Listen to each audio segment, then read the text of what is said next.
order to run Scala, you first need to install Java. You should get one of the long-term support releases, such as Java 8 or Java 11.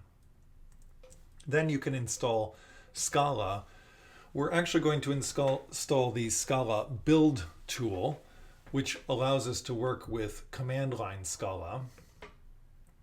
And you can do that here on a Mac using SDKman or Homebrew. On Windows, there's a Microsoft installer, or you can use Scoop. Then go to D2L and download the zip file that I provided for the first Scala homework.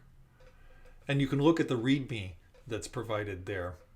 When you unzip the file that I provided, you'll see this structure. There should be a README file, a build file, and then a source directory. The source directory has main directory and tests. So in the main, you'll find a bunch of Scala files that you'll be editing as homeworks. In SBT, in that directory, you should only include files that are intended to be run with SBT. And these files can only contain top-level declarations of either classes or objects. You can use the console command to get a read eval print loop in SBT. So let's just fire up SBT and see what happens. You should run SBT in the directory at the top level where you see the build.sbt file. The first time you run it, it will go to the internet and download the tools that it needs. And eventually it should come around to giving you the SBT prompt. Once you have the SBT prompt, you can do several things. One useful thing is to say help. This tells you how SBT works. The two things that might be interesting to us here are to invoke a console, and you can also find out about tasks that we can run. So if we type in tasks, that'll show you the tasks that are provided for you in the build file that I've given you. But for now, let's run a console.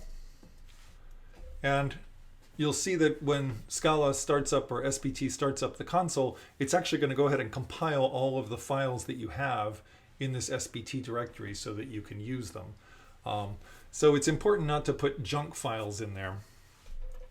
Once I've got a Scala prompt, I can actually just run Scala commands as I would expect.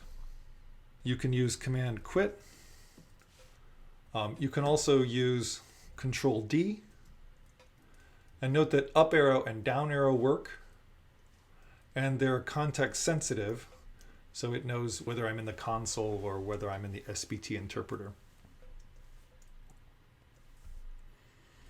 Within the SBT REPL, you can use import to import objects in your workspace. This is the first homework assignment.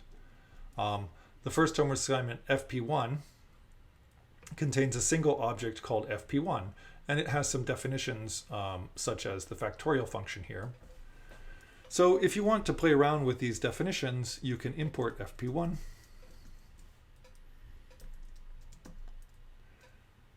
And then afterwards, I can actually simply run the factorial function here on, say, 4, and it should give me the answer. For little examples, if you want to just play around in Scala, it may be a bit heavy to sort of type them into a file like this. So for tiny examples, you just type them straight into the REPL if you just want to play around.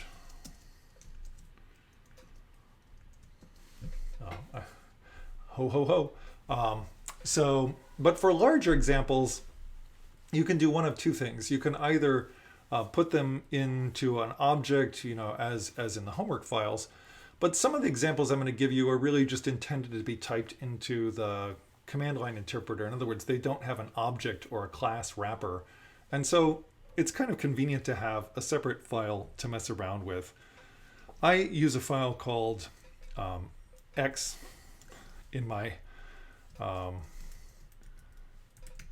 home directory, and you can just put Scala declarations here.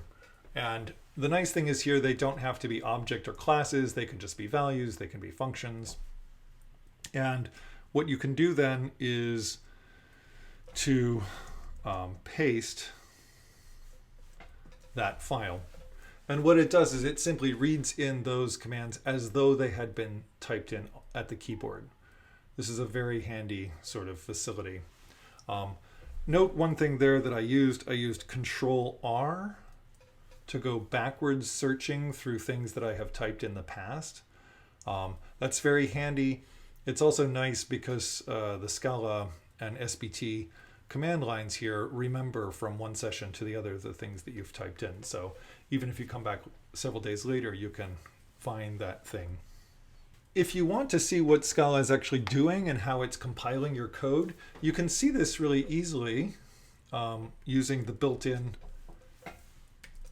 disassembler. So I've just defined a class in Scala. And if you want to know what Scala actually did there, like how did that work? Scala is built on top of Java, and so it compiles everything into Java classes.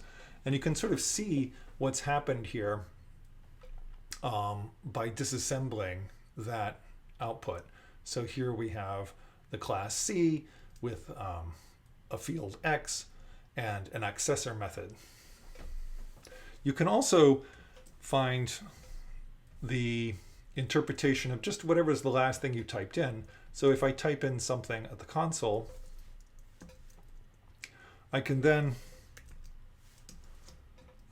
find the last thing I did by running the interpreter here to find out what was the compilation of the last thing typed in on the console.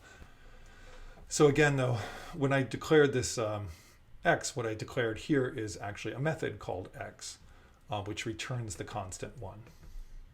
I've provided several commands in the SBT build file to help you complete the homework. The most important ones are listed here. You can see more of them in the README file that's associated with the homework. Let me just walk through some of these commands now. So if you're in your Scala workspace and you're running the Scala interpreter, you need to quit out of that to get to the SBT prompt. From the SBT prompt, you can run tests. So the test files you're going to run are actually provided for you here so you can see them. There's tests for each of the functions in the homework file. So when I run the tests, it will go through and try them all. And you can see they're all failing, which is not a surprise because I haven't done any of them. So I can also run a specific test for a specific homework problem by using this rather unpleasant syntax. But this is saying I only want to run the tests in FP1 and I only want to run this specific test. This is for exercise number 1. And let's just look at exercise number 1 real quick. It's a factorial test. It's supposed to return a list of integers. And what I'm supposed to do here is to change nil so that it's actually returning the correct answer. It's asking me to call the factorial function 5 times. So instead of doing this, but I'm going to be lazy and bad, and I'm just going to do this. So let's see what happens now when I run this test.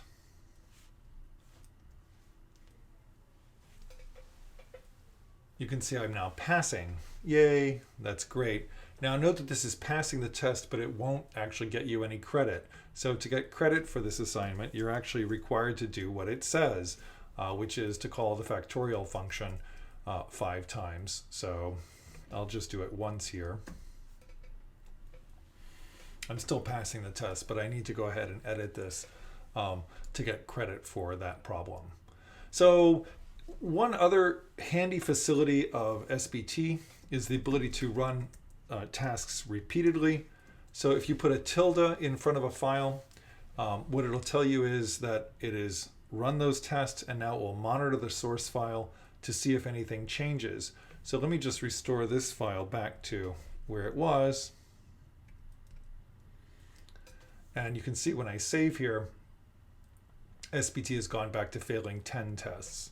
So this can be a nice way to work. You just keep your editor up over here, run the tests over here, and you can see if you get to pass the test or not.